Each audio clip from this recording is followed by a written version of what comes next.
How's it going, guys? Great to see you all again. This is James, and welcome back to the channel Make Money Trucking.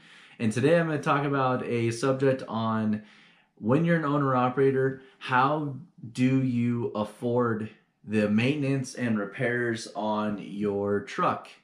Whether you're an owner-operator or subcontractor, this will mainly apply to guys that are local rather than over the road. When you're over the road, you're kind of limited. You don't have a whole lot of resources. You're kind of at the mercy of big dealerships. And the most cost-effective way to not to run and lean and mean and not having a lot of repair bills is to definitely please stay away from the bigger shops like these. You know, the Kenworths or the Freightliners, Peterbilts of the world. They literally, they just essentially screw you over. They take what should be a job that costs $1,000 and they charge you $3,000 because they have a huge overhead. They're a big shop. They need to pay their guys. It's understandable, but this is one way to not go broke as an owner-operator, is to definitely, what I've done for the past few years is I'm a local guy, so I found a small independent shop. Get to know the guy. Take your truck to him, get to know him, let him do some work for you, and don't beat him up on the price. And then eventually, as soon as you establish that relationship, you'll know, he'll want you to come back, and you'll want to go back to him. So it's you guys both understand the relationship that you're getting into as far as a business relationship. And he'll take care of you, and in return you'll take care of him because you'll keep going back to him. But if you go to the big dealerships, they don't care about who you are. They don't care about the small guy. They're used to dealing with big, huge companies that have thousands or hundreds of trucks. So, to them, if they gouge on a truck repair bill, say they overcharge on it, or they just oversell the job, like they might do a whole lot of work that wasn't really needed to be done, these big companies are going to pay for it because they're multi-million-dollar companies. Sometimes they might catch it, but for the most part, they've got a driver that's laid over, so they're just going to need to get him back on the road. And again, for all my guys out there, all the guys out there that are over the road, it's really hard. You kind of just have to bite the bullet sometimes and take it, unless you can find a smaller shop in whatever area you may need to have service done at, or if you break down somewhere, maybe do a quick search and find what seems to be a reputable smaller semi or diesel repair shop. I know that's almost impossible in some scenarios, but it is possible under some circumstances. I would highly suggest you doing that. Going to big dealerships will do nothing but drain your pocketbooks. And then that's where you hear the horror stories of, oh, well, I was an owner-operator and I couldn't survive because the truck nickeled and dimed me to death. I was paying too much for repairs and I couldn't afford it anymore, so I failed. Time and time again, I hear a lot of guys that say that. I failed because of expenses, because of maintenance, because, something went wrong with the truck. And then, Freightliner or Peterbilt or Kenworth, they threw a $10,000 repair bill at me and there's no way I could have paid for that. So I went under. Well, you don't have to do that. Hopefully you don't have to do that. Sometimes you can't get around it, but for the most part you can. So for instance, I've got a pretty good story about this. So I had a starter. Now, honestly, sometimes you need to be a little bit more mechanically inclined to kind of understand a little bit of what's going on with your truck. But you don't have to be, but that definitely helps. So I had a starter go out on my truck, and this was a few years ago. And I was going out of town, so I did get a little lazy, so I took it to the dealership and had them do it for me. It was a Freightliner dealership in my area. and it ended up being about $1,500, which is absolutely astronomical.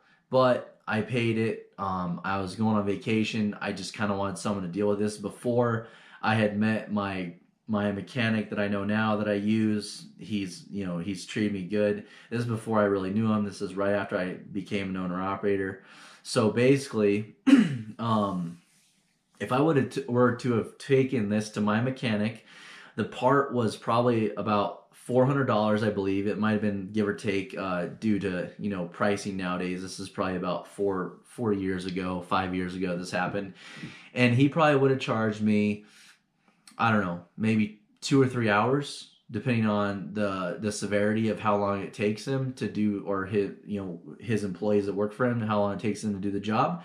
So if I would take it to my mechanic that I take all my stuff to now, it probably would have been about a $900 bill at the most. But then this dealership, they charge you $1,500 because they're gonna stick it to you on the billable labor hours. If a job takes 3 hours, they're gonna try their best to bill you for 4 or 5. That's just how they make their money. They gotta pay for that huge facility that they're in, and they charge. Whereas a mechanic, like a guy that I use, he charges $90 an hour to $100 an hour. The dealerships are going to be charging you $180 an hour, even up to like $200 an hour I've seen in some cases. And here's the thing.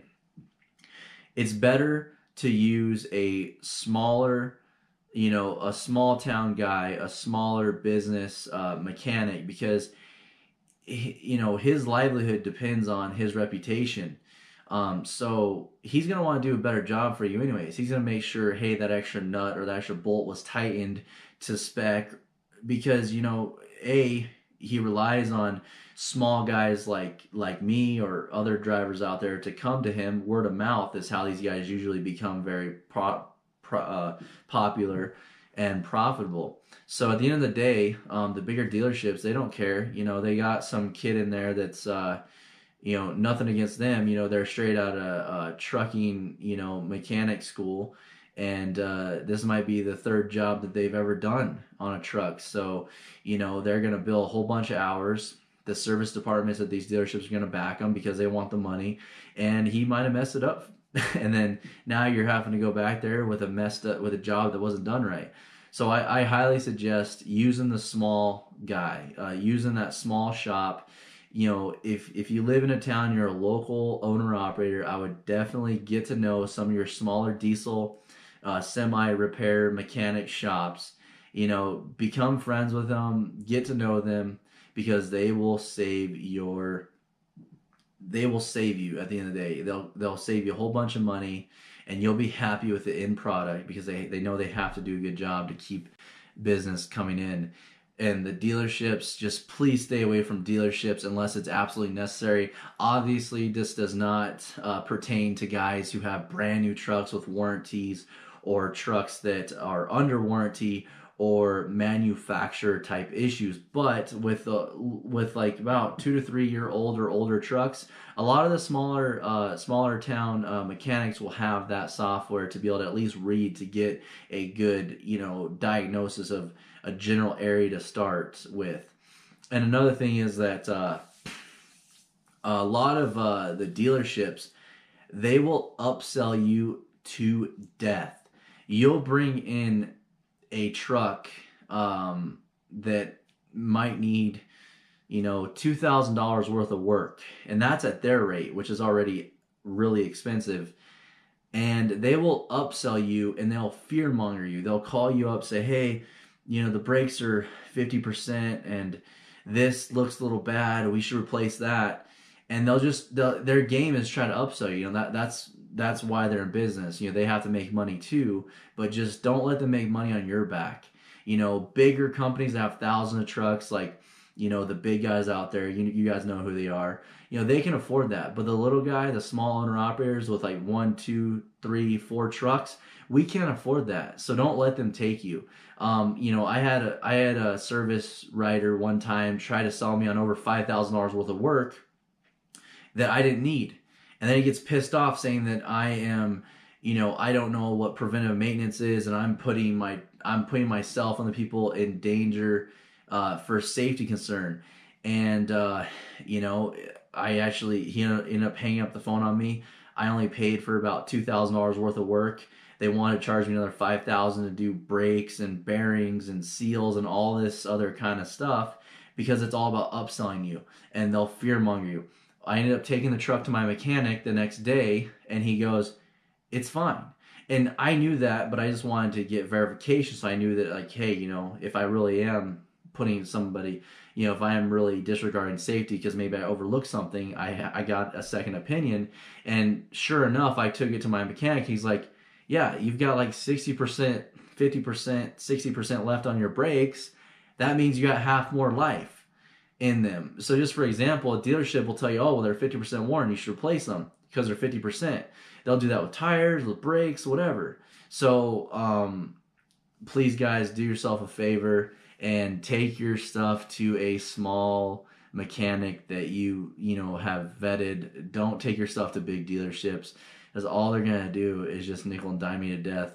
And if you're in a situation where you have to really do your due diligence, don't let them fearmonger you into overselling you on either work, labor, or products that you don't need. Well, guys, I hope you guys found this informative. I hope this helps some of you owner operators out there. It really has helped me. I have saved thousands, tens and 20 of thousands of dollars year over year with using a smaller mechanic shop that's reputable rather than going to the dealership. So I hope you guys found this informative, and let me know down in the comments if you guys have any stories. I'd love to hear from you. Like, subscribe if you enjoy this kind of content, and I will see you guys on the next one.